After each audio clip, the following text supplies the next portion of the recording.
So, story time. I hate it when people do that. That's like the weirdest thing ever.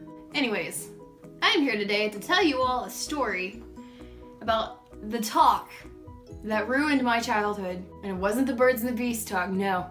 This talk was much, much worse. When I was about 2 years old, my mom and I went to Walmart to buy groceries. Now, before you go thinking that me and my family are ghetto, we're actually kind of classy. They're actually kind of classy. And this was back when Walmart was somewhat a decent place to go to. Anyways, we were going down the dog food aisle. May she rest in puppy peace. Miss you, Abby. We passed the fish section. And I, of course, wanted one. Because what kid doesn't eat a fish? My mom thought it over. Because I had actually been good that day. I mean, no fits, no tantrums, nothing. Which is very surprising for me. Because if you don't know me, pretty high maintenance. The fish was on sale. And it was the prettiest fish I had ever seen. It was a betta fish. And my mom let me pick one out. She let me pick one off of the clearance that. She told me that betta fish live longer than goldfish, which is a crucial part to this story. Now, it was a beautiful blue and red color. I don't know what gender it was, but I'm gonna call it a he. I named that fish Sammy. I loved Sammy. I had Sammy for 8.5 years. Sammy was my best friend growing up. We had him in a little glass vase that had a plant on top in our living room. We didn't have him in an aquarium because I guess aquariums were not aesthetically pleasing back then. So we had him in a vase. I'm gonna call it a vase. I love that fish. The coolest thing about Sammy was that he changed colors with the weather. Now, I used to sit and just talk to him about my day. I was always so excited to see him. One day, my mom left to go on a business trip to Vegas with some of her friends for a few days.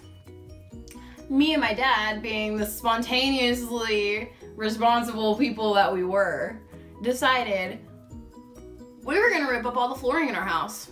That did not include my room, but it included the living room, which was Sammy's room. Sammy got moved into my room. That was the highlight of my entire childhood, was having that fish in my room for once. My parents didn't trust me as a kid. I was very destructive and accident prone. I'm accident prone now, it's just escalated a lot. That fish was in my room. I came home one day, towards the end of my mom's little Vegas business trip, and I was so excited to tell Sammy about something that happened that day. I mean, I was so excited, my little 10-year-old mind was blown. And he was taking a nap. And I was like, okay, I'm not gonna bother him. He's had a rough day swimming around in that little tank.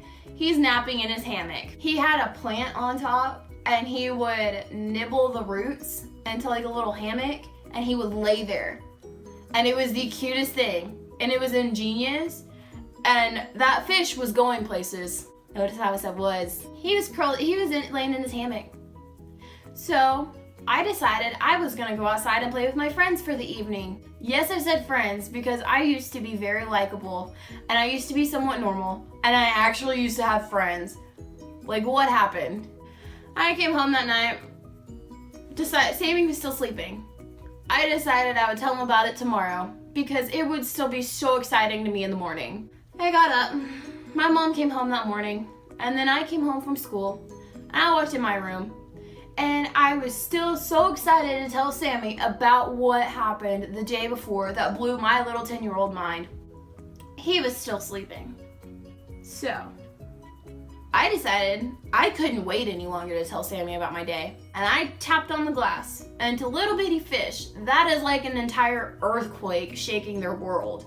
That tap knocked him loose from his hammock. And when he got loose from his hammock, he slowly and slowly and slowly floated to the top of his vase. And in that moment, my entire life was crushed. I had seen enough TV to know that my best friend was dead. I thought I was dying too. I mean, I was hysterical. I was inconsolable. I mean, I was a complete wreck. And my parents came in and we went to the kitchen because I was not flushing that fish. I loved that fish and respected that fish too much to flush him down the toilet. And we took him to the kitchen, we folded him in a paper towel, and we placed the paper towel in a baggie and placed the baggie in a little square white box. And that afternoon, I held all my friends and their parents hostage at my house and made them write on that, like itty bitty white box, their farewells to Sammy. And the next morning I made them all come back over and we gave him the burial that fish deserved. Flash forward about 2 more years, I was like 10, and we were moving. I wanted to dig up the box that held the baggie that the paper towel was folded around my dead fish. And my parents said no. Flash forward another 4 or 5 years. I was 16, I think. I was still the spoiled brat that I was as a toddler. I had my iPad, once again, spoiled, and I had a pet shop game, and I got a betta fish. And what else do you do when you have something that reminds you of your childhood? I named it Sammy, and I was so excited that I had another Sammy betta fish in my life that I went to go show my mom, who is on Facebook, on the couch.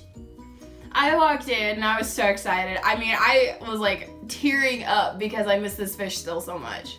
I walked in and I showed her, and she turns around and she gives me the look and she goes, "What is that, Sammy the 80th? And that, my friends, is the single phrase that ruined my entire childhood. She realized I didn't know the truth. She sat me down to have the talk.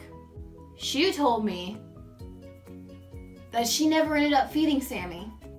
When I was little, she had told me I was not allowed to feed Sammy because you had to dip a toothpick in water, dip the toothpick in the fish food, and then dip the toothpick with the fish food on it in the fish bowl so you didn't overfeed him. It was portion control or something.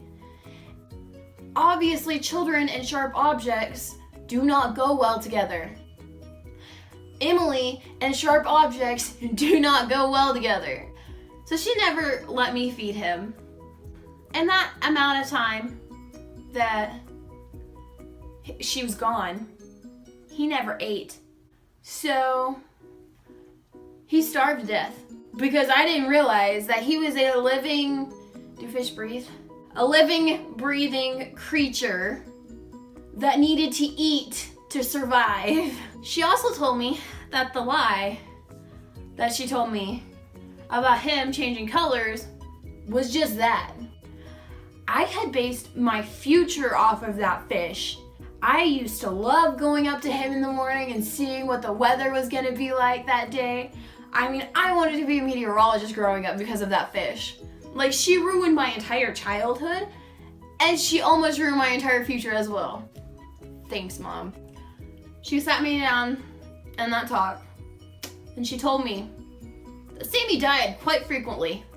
My dad, after I would go to sleep, would take the carcass of the deceased fish with my uncle up to Walmart and hold it up to live betta fish to see which one looked similar. Then they would bring that fish home and tell me a weather change happened overnight when I noticed the color was different. And when I say different, I got this fish the first time and he was a blue with a little bit of red, and then he would turn completely red, he would turn purple. I'm pretty sure he had a little bit of white in his life at some point.